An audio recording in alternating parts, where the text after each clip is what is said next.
Minhas queridas irmãs, meus queridos irmãos espíritas, jovens, nossos votos cordiais de muita paz.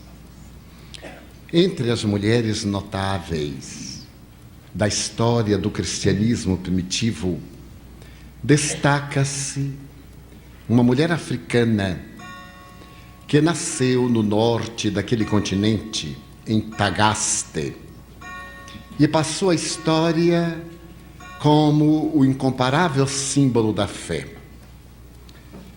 Essa mulher admirável, Mônica, era cristã arrebatada por Jesus.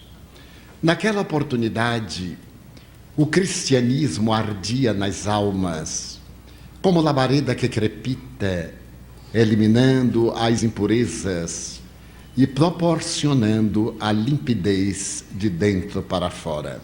E Mônica, ao manter contato com Jesus, deixou-se arrebatar. Viria a consorciar-se com Patrício Romano, romana, que também ela o era, chamado Patrícios. E este homem era o oposto dos valores espirituais dessa mulher abnegada. Amante dos deuses, dedicava-se, segundo a história, a uma vida de dissipações. E diante da pulcritude da mulher, ele sempre espezinhava para poder atingir a sua confissão religiosa. Mônica sorria e tinha certeza de que esse matrimônio sacrifício era-lhe colocado por Jesus para que ela pudesse fazer brilhar a convicção rutilante da sua fé. Ao lado deste homem, caracterizado por uma grande perversidade, a sua genitora não era de menor calibre, e para mais afligir Mônica, a sogra veio morar no seu lar. E juntavam-se os dois a espezinhá-la, especialmente porque ela se recusava à idolatria e à convivência com os cultos promíscuos e as condutas reprocháveis então vigentes no Império Romano.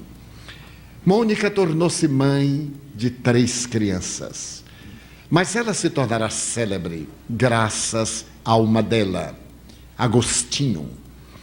Agostinho parece que herdou do pai e da avó as características básicas do desequilíbrio. Era uma criança rebelde que se unia ao pai e à avó para espezinhar a mãe, para crucificá-la. E ela aceitava o desafio com resignação dinâmica, mantendo a dignidade e laborando para que a situação se modificasse. Não se tratava de uma aceitação tácita, de uma postura sem vida. Enfrentava a situação e arrostava as consequências. À medida que os anos se passam, o menino Agostinho, por quem ela mais se afeiçoa, porque ele percebe as tendências perturbadoras e a eleição das questões negativas, Mônica envolve-o na ternura da prece. E começa a orar pelo filho com um devotamento incomparável. Mais tarde ele escreverá, num dos capítulos das suas confissões: eu era de tendência infeliz. Gostava de furtar, de roubar, de espezinhar e de intrometer-me nas questões mais vis da comunidade em Tagaste, onde vivíamos. Mas ela não desanimou. Soube enfrentar a situação com toda a audácia de um coração realmente dedicado a Jesus. Quando o menino atingiu a adolescência e começou a cercar-se da idade adulta, ele adotou o maniqueísmo, uma doutrina especial, nascida na Babilônia e fundada por um certo Manu ou Manés, que passará também a tradição com o nome de Emmanuel. Era um misto de alguns postulados cristãos e de outras doutrinas vigentes no Oriente. Apesar de ser uma doutrina rigorosa, permitia determinadas licenças morais que facultavam ao jovem Agostinho uma conduta bastante regular. Nesse ínterim, morre Patrícios, e Mônica, viúva com os 3 filhos, acompanha até o momento final a desencarnação da sua sogra, mulher que tanto a havia hostilizado, tornando a sua vida um calvário ao lado do marido igualmente perverso. E nesse momento, o jovem Agostinho revela grandes pendores intelectuais para a retórica, para a oratória, e resolve fazer os seus cursos na Itália, na cidade de Milão. Transferem-se Mônica e a família a Milão, onde Agostinho vai estudar com os mais eminentes mestres da língua latina, especialmente essas 2 doutrinas nas quais se doutora e se celebriza. Logo quando ele se torna um dos grandes mestres da lógica, da retórica e da oratória em Milão, a cidade está sendo visitada por um grande apóstolo do cristianismo. Na sua catedral, a primeira, não a atual, está presente um homem admirável, cuja palavra incendeia os corações.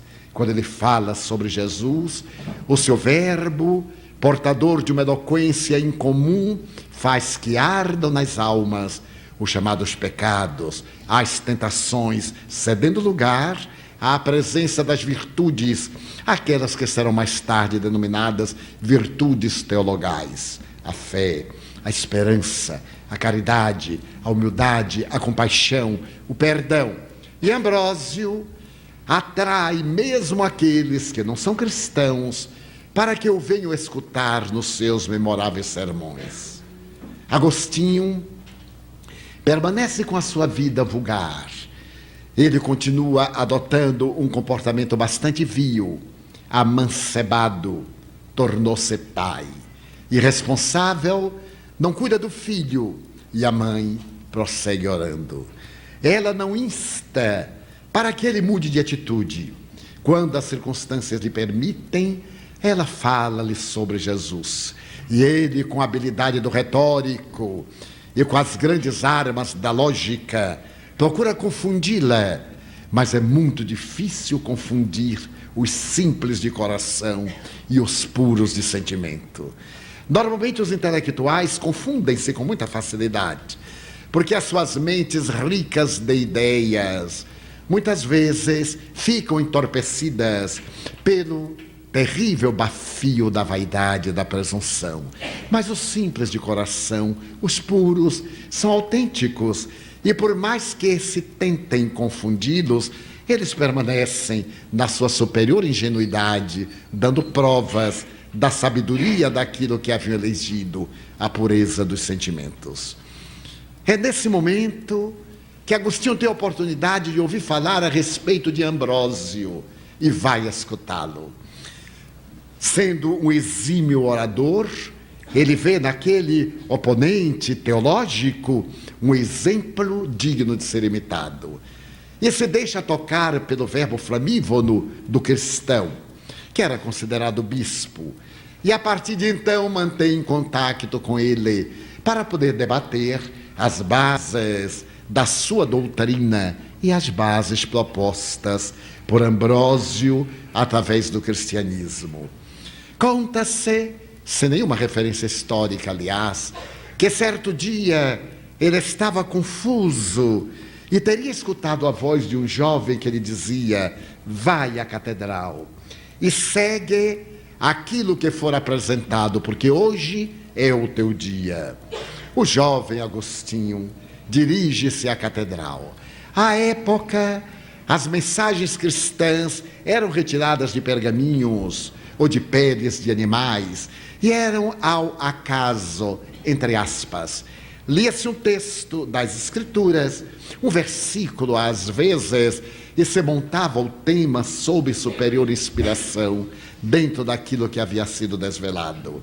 E Ambrósio, quando abre o pergaminho, ele tem a ocasião de deter os olhos nesta frase: aquele que não deixar tudo por mim, tomando a sua cruz e seguindo-me, não é digno de mim. Agostinho teve um impacto. Era violento demais. Esse homem não se contentava com o pouco, com a adesão. Ele queria tudo, queria a vida. Desejava que o indivíduo se renunciasse a si mesmo, a esses valores que caracterizam as nossas vaidades e que estão íncitos em nosso ego, aquilo que é preponderante em nossa luta, na qual a predominância do mais forte coloca-o na posição de comando.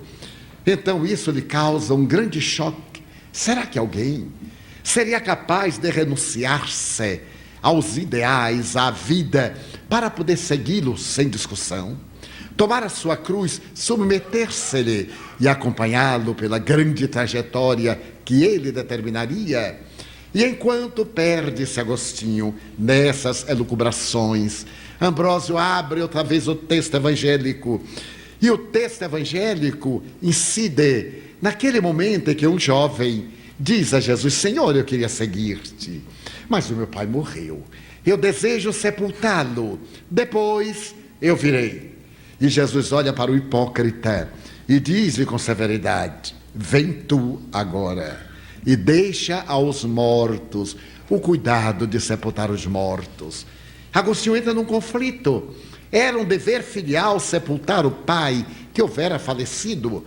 Como ele pode atrever-se a deixar que outro, que um estranho, venha sepultar o seu genitor enquanto segue a esse que não tem nenhum vínculo biológico? Mas ele se deu conta, nessa reflexão, que talvez Jesus tivesse razão. Será que o jovem ia sepultar o pai por amor filial ou por amor à herança? Havia dispositivos legais que rezavam que aqueles que são herdeiros dos legados e patrimônios dos mortos devem reverenciar-lhes a memória. E ele talvez fosse ao sepultamento para ser visto, para que se pensasse ser ele um devotado e ardoroso filho. Mas o seu interesse não era tanto pelo pai, de quem ele estava distante fazia muito tempo, mas era pelo espólio, pela herança. Agostinho então concorda que era necessário sim que os mortos, os que vivem apegados a esses valores que ficam, que se encarregassem dessas conjunturas. Se o rapaz almejava uma vida diferente, se ele anelava por uma plenitude, era necessário optar. Não se podem ter todos os valores de uma vez ao alcance da definição. E não se podem seguir múltiplos caminhos simultaneamente. É necessário ter a capacidade de priorizar aquilo que é o importante e aquilo que é o secundário. Agostinho sorriu. Parecera-lhe lógica aquela resposta que a princípio chocara. E como consequência, ele começou a concluir que a primeira também o era.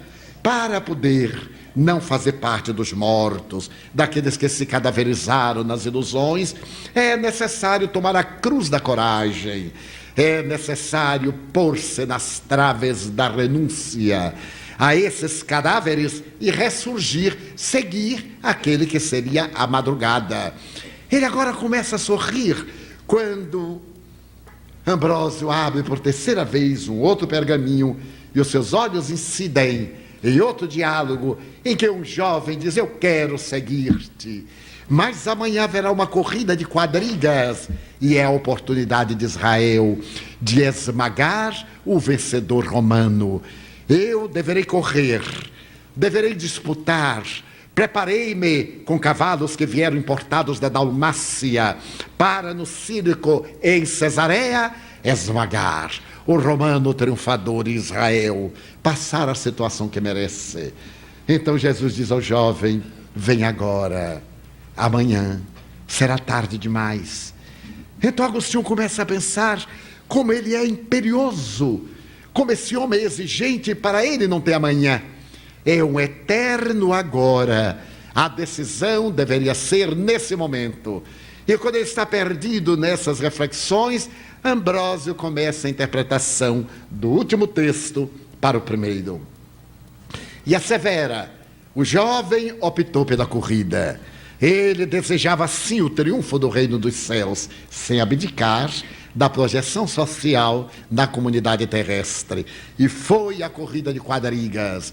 No momento em que ele fazia uma das grandes curvas do imenso circo de Cesareia, que fora construído por Herodes o Grande em homenagem a César, o imperador, uma das rodas desloca-se do veículo, ele tomba, os cavalos esmigalham-no, os carros que vêm depois despedaçam-no, e ele perdeu a sua grande chance.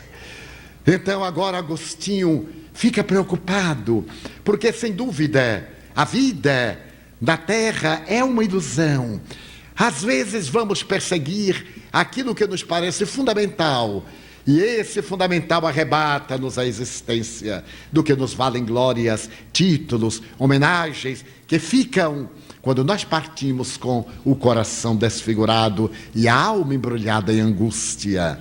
A voz de Ambrósio ecoa na catedral, Agostinho treme e rende-se a Jesus. E ao sair dali, é um outro homem. Renasce na própria existência, abraça sua mãe e fala-lhe com infinita ternura: venceste. As tuas orações foram ouvidas pelo Senhor dos mundos. Tu venceste, minha mãe. Ela o abraça ternamente e diz-lhe: 27 anos de orações, meu filho, para resgatar-te do mal. Agora o objetivo essencial da vida de Mônica havia sido logrado. Agostinho já não deseja mais ficar em Milão. Ele pretende voltar ao norte da África, a Hipona, que nas velhas narrações está com o nome de Hippo. Ele deseja volver aos seus sítios para poder ali acender as labaredas crepitantes da mensagem. A mãe segue-o. Estava um tanto debilitada, e depois de vencer uma grande jornada pelos Apeninos, ela morre na cidade de Ostia. Mas morre abençoando o filho e dizendo-lhe que nunca se esqueça do poder da oração. A oração é portadora de um vigor que modifica qualquer tipo de estrutura, que ele havia sido arrebatado aos céus interiores através da sua contínua oração. Agostinho volta a Hippo, vai poder estudar a proposta de Jesus, recebe o sacerdócio católico e, como era hábito na época, é nomeado bispo da África, bispo de Hipona. E o primeiro trabalho que ele faz é, na moderna psicanálise, a primeira demonstração de autopsicanálise. Ele faz um exame da sua estrutura comportamental. Ele faz uma análise profunda dos seus erros. Ele autoanalisa-se e escreve o memorável Confissões, uma das obras básicas do cristianismo primitivo, que enseja ao indivíduo uma reflexão profunda a respeito dos seus erros e também sobre as ensanchas que tem de encontrar a paz e a plenitude. Todos temos o direito de errar e todos equivocamos-nos, mas nenhum de nós tem o direito de permanecer no erro. O erro é uma experiência que nos ensina como não fazer. É nada mais do que um método pedagógico que nos vai levar ao acerto. Todo e qualquer empreendimento é feito através dessa proposta metodológica da pedagogia. O erro e o acerto, a queda e o soerguimento, até que se fixam no indivíduo aqueles valores considerados eticamente corretos. Agostinho teve essa coragem. Ele percebe que o sexo era um espinho na sua carne, como também o fora na carne do apóstolo Paulo, que procurara resistir com todo vigor. Ele, um homem vígil, másculo, que procurou canalizar todas as suas forças para o ideal da mensagem que o abrasava, não podia deixar de ser uma criatura humana. E normalmente ele era atraído pelo instinto de procriação e reagia através da força lógica do trabalho, exaurindo todas as energias no sacrifício para poder preservar-se e trabalhar muito mais pelo apostolado de Jesus. Agostinho, então, de tal forma, procura vigiar o sexo, que a partir daí teve o máximo de cuidado para nunca mais ficar a sós com uma mulher, que seria a melhor maneira de vencer os seus impulsos.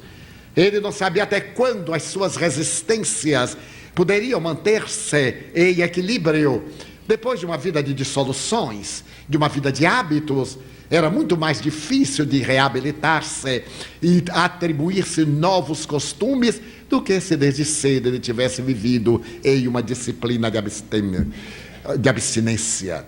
Então, a partir desse momento, nas suas confissões, que são de uma beleza incomparável, ele exalta Jesus, a força de Jesus, e prossegue escrevendo mais tarde a célebre Cidade de Deus em 30 volumes e torna-se o maior pensador do cristianismo primitivo, graças às orações de sua mãe, a devotada Mônica.